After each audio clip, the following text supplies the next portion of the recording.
Hi, this is Christopher Bruce, attorney in South Florida. I'm here today with Dr. Vassilia Binensztok. She is a therapist in the Palm Beach Gardens area with a group practice that sees clients also virtually throughout the state. And I'm really excited to talk to Dr. Vassilia about trauma and divorce. I've seen her speak at a couple of our local events for therapists, and she speaks to attorneys also about some of these concepts. So yeah, thank you so much for the time that you've taken to do this with us. And before we get too much into the topic, if you could just let people know kind of who you are and kind of how you came to here, and we'll continue with the conversation. Sure. Yeah. Well, thank you for having me. I'm really glad to be here this morning. So my name is Dr. Vassilia Binensztok. I'm a licensed mental health counselor. I do see clients myself. I specialize in complex trauma. So people who have had trauma that has been chronic or longstanding, particularly childhood trauma. But I also have a group mental health practice, and we see people ages 2 and all the way up to 100 plus, and we do therapy in person or virtually throughout the state of Florida. So when we're talking about trauma and divorce, maybe before we get too much into it, what is the trauma that does come up in divorce? Everybody kind of knows what we're talking about here. Sure. Yeah. So I think trauma is kind of becoming a buzzword, which has its advantages and disadvantages. Disadvantage, I think sometimes it's a little misunderstood. So just to preface, kind of talking about what trauma is. So the usual definition of trauma is just experiencing an event that overwhelms our ability to cope with it mentally and emotionally. Something that it overrides our ability to just cope with stress because it's so scary, so difficult, sometimes life-threatening or something like that. And most people associate trauma, even still in this day, even though trauma has become this buzzword, most people still associate it with something like a veteran, someone going to war, experiencing an awful event or an atrocity, and then having post-traumatic stress disorder, PTSD. Yeah. But the truth is, there is such a wider range of how we're starting to understand trauma. So the event that I just described, that's something that we would call a big T, right? A one single event trauma that's a big event that lasts and stays with the person sometimes.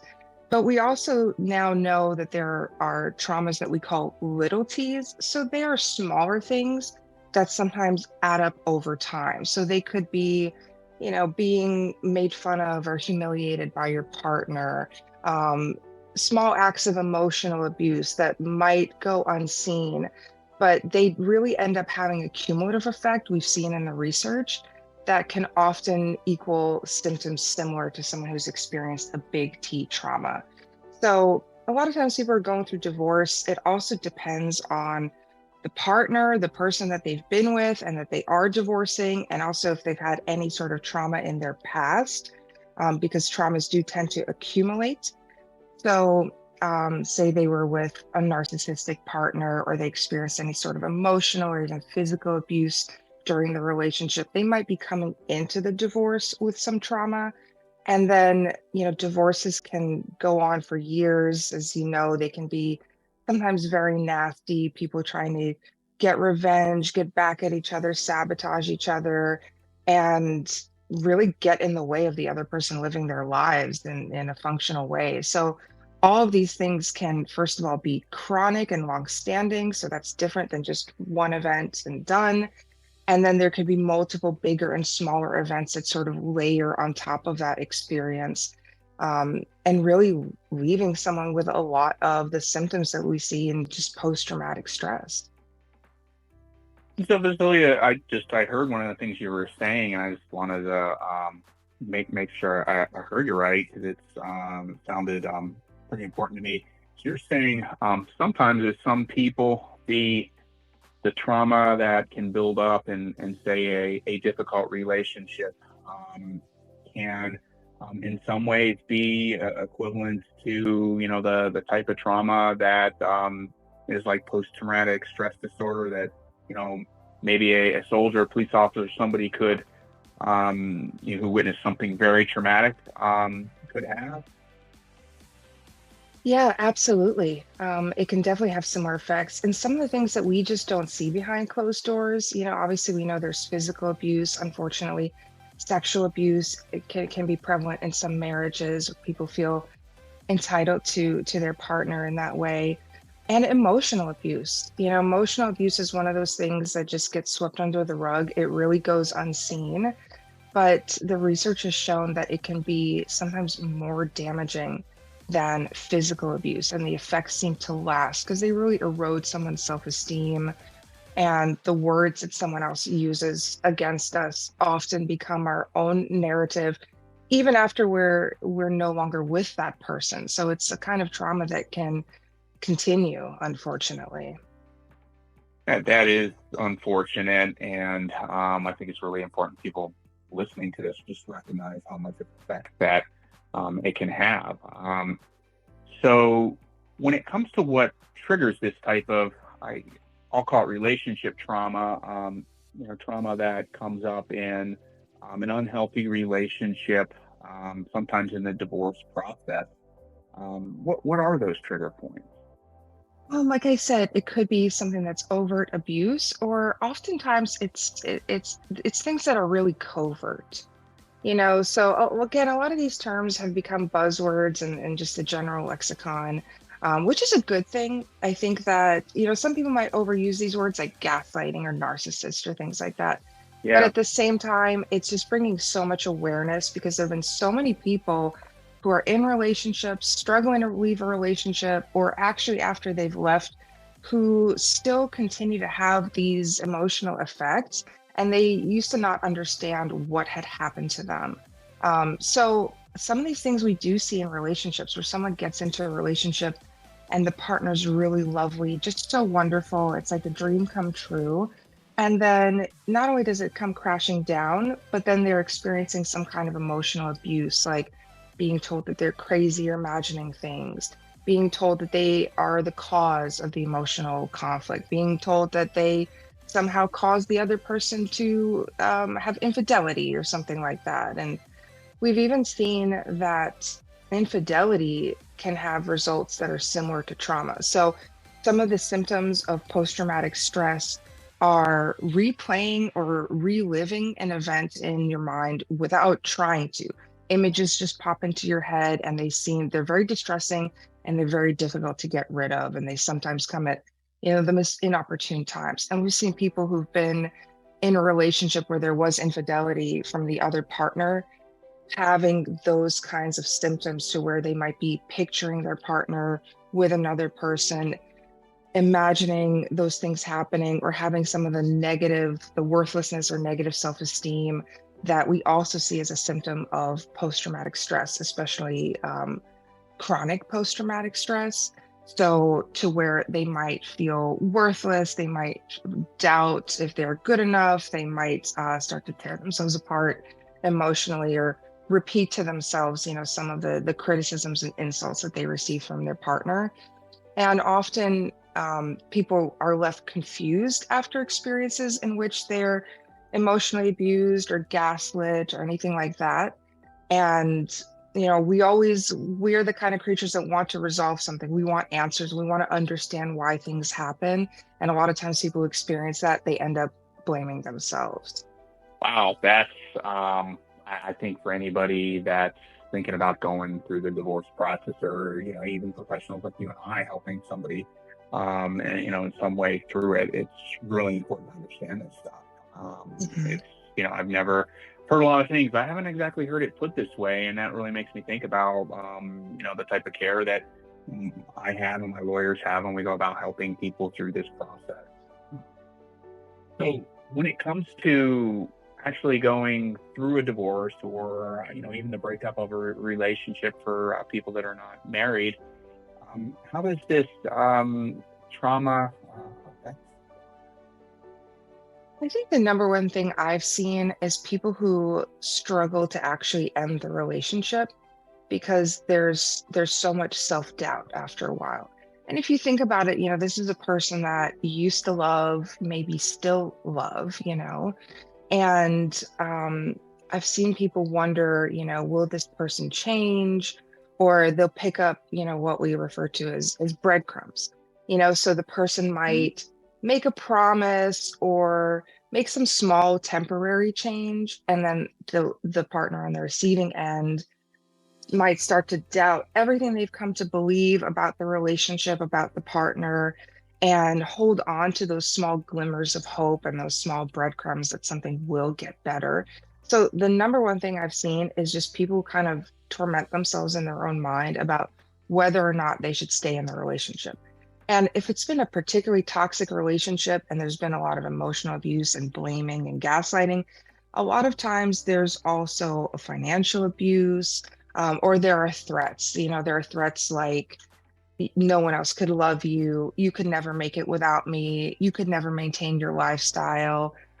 You won't see a dime from me. I'm going to make sure that, everyone has a negative opinion of you.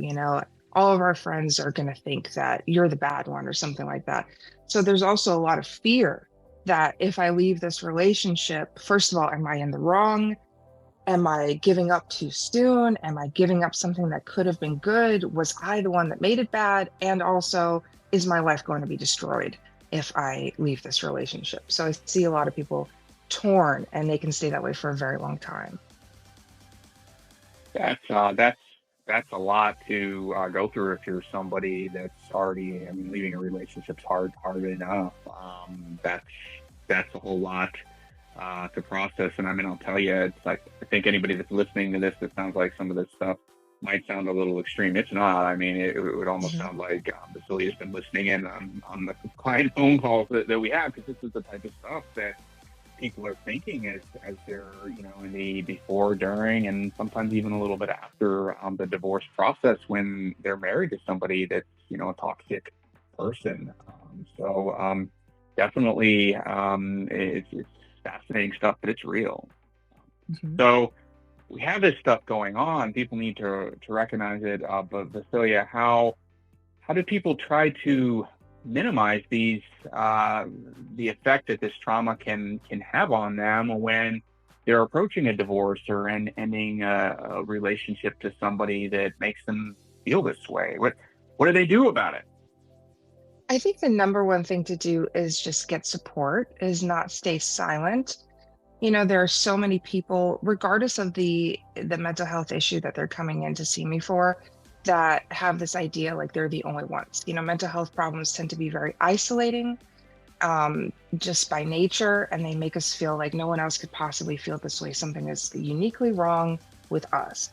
So even just telling somebody about your experiences, getting some of that perspective, whether it's a friend, a therapist, even, your lawyer or a support group, someone who's maybe seen this kind of thing before or who knows you really well and can dispel some of these negative ideas that you might have about yourself. I think that's the most important thing. So really having like a support team that can be made up of, all of those people that I just mentioned, and making sure to consistently check in, because, sometimes we all can do this to ourselves no matter the issue. We can build ourselves up and convince ourselves and be ready for something and change our mind and feel good about something. And then, when we're home at night by ourselves and anxiety starts to creep in, we can start to tear that apart and go all the way back to doubting ourselves again. So just making sure that you're having consistent and regular support. I think it's the most important thing. So, kind of closely related, when people are going through the breakup of a difficult relationship or marriage, through the divorce process, if there's kids, it gets harder. And, just from your experience, say somebody is listening to this thinking, my husband is going to make the divorce hard. I might be having some of these feelings that are being talked about here. What's the best thing they can do for their children when they approach that divorce or end of the relationship, to minimize any trauma they might be experiencing or that they might experience in the process? Yeah, that's a great question because that's one of the things I hear so often is being hesitant to leave a relationship or get a divorce because there are children involved. And how is it going to affect the children? How will the other parent behave with the children? What is it going to be like to co-parent with them? Um, Often people don't want a step parent in the situation. They don't want another person to come in and help quote unquote raise their children and all these things they commonly think about. But I think it's important for people to understand, even though there are things that could go wrong, the other parent might try to turn children against you or something like that. Unfortunately, we do see these things. You do have some control over how this affects the children. One thing is just remembering if you're in a high conflict relationship, there's no way to hide that from the kids. Everyone thinks that they are hiding it. And then I'll work with kids sometimes and they're like, oh, my parents are fighting. They think I don't know. You so it's actually, the research has shown it's better for children's mental health after divorce if it was a high conflict relationship. Another thing to remember is that you can't control what the other parent does, but you can control what you do. So just being, you can be honest and open and transparent with your kids about what has happened. But I see some people who they think they're protecting their kids by sort of fixating on the other parent and nitpicking and trying to find out, do this detective work to find out what happened when the children were at the other parent's house, or just talking about the other parent negatively. And I understand where that would come from, maybe trying to protect kids, or maybe just because it's built up so much and needs somewhere to go. But not engaging with that, speaking to your adult peers, talking to a therapist about your frustrations, that is more helpful. And then just talking to kids about divorce. There are a lot of great resources out there. I find it helps if children are at the age where more of their friends' parents have been through divorce. It starts to just kind of normalize it that, this is something that happens in some families. It's not the end of the world. But there are some really great books out there for kids, so parents can kind of read these to their kids.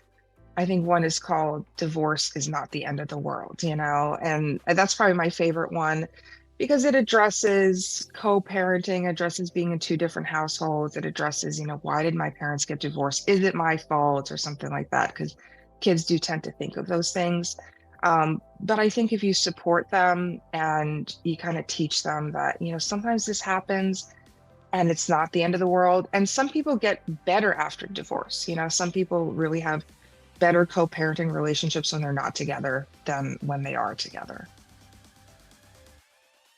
That's great advice. And I guess I'm just curious if you have any advice for the people that are giving advice to people and through the divorce process, say maybe the divorce attorneys of the world or mental health professionals whose, practice overlaps people who at times are going through the divorce. Do you have any advice for these people, for me, on how to, be I guess, more thoughtful professional and helping your client who might be dealing with this type of trauma as they're going through the separation process?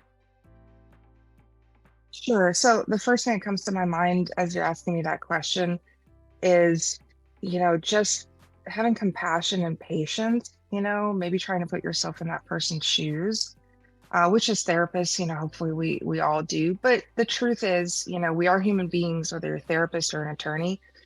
And sometimes it can get frustrating, I think, to watch somebody waffle. So it can be frustrating to spend a lot of time and a lot of sessions with someone trying to get them to understand this is not their fault, trying to get them to understand the other partner's actions. And they seem to be doing great. And then they come in one day and it seems like it's all been undone, right? And now they're going back and maybe I should, go back to the relationship. Maybe I was the one who caused the problem. And I think that's something that can test any professional, because we feel we have so much empathy. We feel like we've made progress. If we get you to make progress, and then when that backslides, that can be triggering for any professional. So just having that meta awareness that that's something that can happen. It's something that we call countertransference in our profession. when the therapist experiences some sort of emotion based on emotional reaction to the client, which either reminds us of something we've been through or is triggering us in a more personal way instead of a professional way. So if you have that meta awareness that this is happening, just having compassion that this back and forth is part of the process, and that, gains aren't necessarily lost. There's nothing necessarily wrong with the person. It's not that they're not trying. It's not that they're not listening. It's that, they've been, maybe they've been in this relationship 10, 15, 20 years, and they've had hundreds of experiences where they say, this is my need and this is how I felt violated by you. And the other person says, how dare you say that to me? You're the one with the problem. So think about if you've experienced that hundreds, maybe thousands of times. Like I said, these small T's, like these little T's, these little emotional abuse interactions. Think about how hard it is to become certain of yourself after something like that. So I think if we just reach into having that compassion and understanding that ups and downs and, progress and then backsliding, it's all part of the process. Sounds like great advice, and I think this interview will be going all around my law firm. So thank you for that. So for the people who have been listening to this that are, this is really resonating with them. I think possibly that there's somebody that's experiencing this trauma, or they know they are. I mean, maybe if you could speak for just a little bit about your therapy practice and how you and your team of therapists can be reached, what you help people with, so that they can get in touch if it sounds like it might be the appropriate match. Yeah, sure. So one thing about my therapy practice is that we are all trauma informed. So even if someone who works here, their focus isn't mainly trauma, everyone has training in trauma and is trauma informed. And what that means is that we understand when we see issues like low self-esteem, anxiety, depression, things that you might not associate with trauma, we understand that there might be some component of that within. And just understanding that and taking that holistic approach of, understanding a person through that lens. But we are a group practice. We are private, so we don't take insurance. There are benefits to that. And one of the benefits is confidentiality and the fact that no one is dictating how often you can come or how long you can come. So a lot of people really like that kind of service and not having to wait on long waiting lists or anything like that. We have several clinicians and we do offer a range of fees. We have some interns down at the lower end. And so we try to accommodate everyone that we can. But we run the gamut. We cover all these different specialties. So we have therapists who specialize in play therapy, sand tray therapy, where they're working with kids as young as 2 years old. And we have someone who offers EMDR, which is a trauma therapy, an advanced trauma therapy. And we cover couples, premarital, eating disorders, trauma, depression, anxiety, all the things. So we kind of are full service like practice for families in the county. Most people like to come see us in person in the Palm Beach Gardens office, but a lot of people choose to do telehealth, whether they live close by or anywhere else in the state of Florida. That's perfect. And if somebody wants to get in touch with you, I mean, we'll have the information on this video in the show notes, but maybe just say your website, if you have any of the social media places Sure. for this should be looking so they can hear it and follow up. Yeah, sure. So the practice is Juno Counseling and Wellness, and our website is just junocounseling.com. Juno is in Juno Beach. That's where I got started. We do have a lot of social media. We have an Instagram, Juno Counseling, that's for the practice. I have a personal Instagram. It's just called Dr. Vassilia. And that's where I talk about my own specialty only. So I talk about mostly childhood trauma there and how trauma is compounded and repeated. I'm also a survivor of childhood trauma. And I often on that platform will share some of my own experiences and my own recovery and recovering from that and becoming someone who, became a helping professional. So yeah, those are great ways to find us. You can go through our website or you can just give us a call. It's on our website. Perfect. This has been a great time, and I think it's really important stuff for anybody to understand whether you're contemplating going through divorce, maybe have went through it, or if you know somebody that might be. So, Dr. Vassilia, thank you so much for taking the time to do this. I really appreciate it. Yeah, thank you so much. I appreciate you having me.